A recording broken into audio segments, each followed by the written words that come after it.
கோதுமை மாவுல எப்பவுமே சப்பாத்தி பூரின்னு செய்யாம இந்த மாதிரி முட்டை தக்காளி இருந்துச்சுன்னா டொமேட்டோ எக் பராத்தா ஒரு டைம் செஞ்சு பாருங்க. செம்ம சாஃப்டா இருக்கும். சைட் டிஷ்ஷே தேவைப்படாது. 3 தக்காளி பழத்தை வேக வச்சு தோல் உரிச்சு நைஸா அரைச்சு 1/2 டீஸ்பூன் உப்பு சேர்த்து நல்லா கலந்து 250 கிராம் அளவுக்கு கோதுமை மாவை கொஞ்சம் கொஞ்சமா சேர்த்து நல்லா சாஃப்டான சப்பாத்தி மாவா பிசைஞ்சிருங்க. நல்லா பிசைஞ்சிட்டு 1 டீஸ்பூன் ஆயில மேல சேர்த்து நல்லா தடவிட்டு ஒரு 10 நிமிஷம் ரெஸ்ட் விட்டுருங்க. இன்னொரு பிளேட்ல 2 முட்டையை உடச்சு ஊத்தி 1/2 டீஸ்பூன் உப்பு கொஞ்சம் நறுக்குன மல்லித்தலை சேர்த்து நல்லா கலந்துட்டு நம்ம பிசைஞ்சு வச்சிருக்கிற மாவை தனித்தனியா பால்ஸ் மாதிரி பிரிச்சு நல்லா கோதுமை மாவை தூவி விட்டு தேவையான அளவுக்கு விரிச்சிட்டு எண்ணெயும் வரமாவையும் தூவி விட்டு நல்லா இந்த மாதிரி தேய்ச்சிட்டு நான் கட் பண்ற மாதிரி கட் பண்ணிக்கோங்க.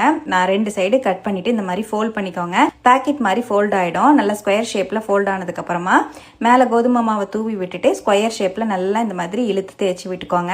இந்த மாதிரி தேய்ச்சிட்டு நம்ம ரெடி பண்ணி வச்சிருக்கிற முட்டையில போட்டு 2 சைடுமே படுற மாதிரி நல்லா டிப் பண்ணி எடுத்துட்டு பேன்ல ஆயில சேர்த்து நம்ம ரெடி பண்ணி வச்சிருக்கிற பராத்தாவை சேர்த்து மீடியம் ஃப்ளேம் டு ஹை ஃப்ளேம்ல வச்சு நல்லா திருப்பி போட்டு இந்த மாதிரி வேக வச்சு எடுத்துக்கோங்க. நல்லா பலூன் மாதிரி சூப்பரா அப்படி வரும். உள்ள நல்லா லேயரா டேஸ்டா சூப்பரா இருக்கும். கண்டிப்பா செஞ்சு பார்த்துட்டு எப்படி வந்ததுன்னு கமெண்ட்லயும் ஷேர் பண்ணணும்.